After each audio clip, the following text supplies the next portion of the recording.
ఆంధ్రప్రదేశ్ కి ప్రత్యేక హోదా ఇచ్చే ధైర్యం ఒక కాంగ్రెస్ పార్టీకే ఉందని, అందులోనూ సోనియా గాంధీ, రాహుల్ గాంధీకే ఉందని ఎమ్మెల్యే జగ్గారెడ్డి వ్యాఖ్యానించారు. విజయవాడలోని ఏపీ కాంగ్రెస్ ఆంధ్ర రత్న భవన్ లో నూతన లీగల్ సెల్ అధ్యక్షులు రఘునాథం ప్రమాణ స్వీకరణ కార్యక్రమంలో ఏపీసీసీ అధ్యక్షుడు Sailajanath, working president Mastan Vali, Sangareddy MLA Jaggareddy పాల్గొన్నారు.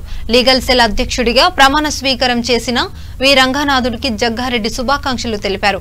అనంతరం ఆయన మాట్లాడుతూ రెండు రాష్ట్రాలుగా విడిపోయిన మనసులు కలిసే ఉన్నాయని, ప్రత్యేక హోదా ఇచ్చే ధైర్యం కాంగ్రెస్ పార్టీకే ఉందని అన్నారు.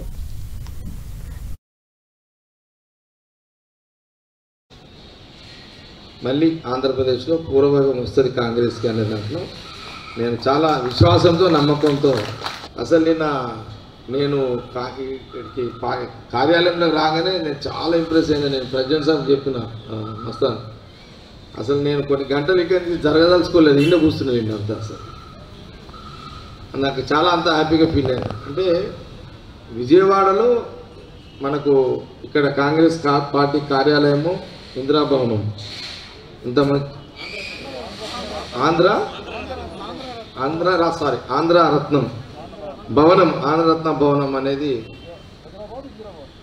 హైదరాబాద్ ఇంద్రభవనం. ఓకే, కాబట్టి చాలా ఇదిగా ఫీల్ అయినా, చాలా సంతోషపడ్డాను నేను నిన్న. కాబట్టి ఒక రెండు మాట్లాడితే కాంట్రవర్సీ కాదు అంటే మాట్లాడతా. ప్రెసిడెంట్ సభ చెప్పడం జరిగింది. ప్రెసిడెంట్ గారి పర్మిషన్ తోటి పోలవరం జాతీయ హోదా అనేది కాంగ్రెస్ పార్టీ అనేది ఓ మాట అన్నా. అన్నిటికంటే రెండు పార్టీలు ఈరోజు, ఒక తెలుగుదేశం కానివ్వండి లేదా ఒక వైఎస్ఆర్ పార్టీ కానివ్వండి, స్పెషల్ స్టేటస్ అంటే ప్రత్యేక హోదా ఇంకో 5 ఏళ్ళకైనా సరే ప్రత్యేక హోదా ఇచ్చే ఒక ధైర్యము, అవకాశము ఒక కాంగ్రెస్ పార్టీకే ఉంది. అది సోనియా గాంధీ, రాహుల్ గాంధీకే ఉంటుంది. వెంకయ్యనాయుడు గారు చాలా మాటలు నరికాడు. చాలా చాలా చాలా వెంకయ్యనాయుడు గారు మాట్లాడారు. పాపం వెంకయ్యనాయుడు గారికి కనుమరుగైపోయాడు. ఉపరాష్ట్రపతికి తీసుకొచ్చి పడేసాడు. మనం 5 ఏళ్ళు అంటే ఆయన 10 ఏళ్ళు అన్నాడు, డిమాండ్ చేసాడు. అయినా కాంగ్రెస్ ఓకే 10 ఏళ్ళైనా సరే ఓకే అన్న కాడికి వచ్చేసాడు. కానీ డిమాండ్ చేసిన వ్యక్తే కనుమరుగైపోయాడు. అంటే భవిష్యత్తులో కేంద్రంలో అధికారం రావడమే ఆలస్యం. కాంగ్రెస్ పార్టీ వచ్చిన వెంటనే తప్పకుండా ఇది ఆంధ్రప్రదేశ్ రాష్ట్ర ప్రజలు ఇది చూస్తారు.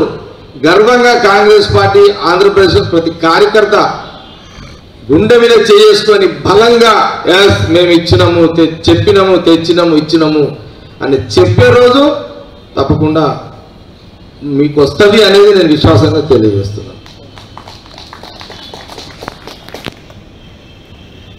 కాబట్టి ఓకే, రాజకీయాలకు పోను. ఈ సందర్భంలో మీ అందరిని కలుసుకోవడం చాలా సంతోషం ఉంది. ప్రెసిడెంట్ గారు, వర్కింగ్ ప్రెసిడెంట్, మీరు అప్పుడప్పుడు వచ్చిపోమంటే వచ్చిపోతుంటాను నేను వీడికి. నాకెవరు అడ్డం రారు, అడ్డం చెప్పరు గారు. అక్కడ చెప్పరు, అక్కడ ఎవరు చెప్పరు. మీకు అది గ్యారంటీ చెప్తున్నాను. అదిగా నేను తెలంగాణలోనైనా ఆంధ్రప్రదేశ్లో గట్టిగా మాట్లాడిపోతా. నేను అక్కడ పోయినాక కూడా ఏ కేసీఆర్ ఎవరినైనా అడ్డుకోలేరు. అది ఆగిపెట్టుకోండి మీరు. అంతే కదా, ఎవ్వరు అడ్డుకోలేరు. ఎవరు విన్నారా ఆ రైట్స్? నేను అయిన రోజు కూడా చెప్పిన మాట విలేక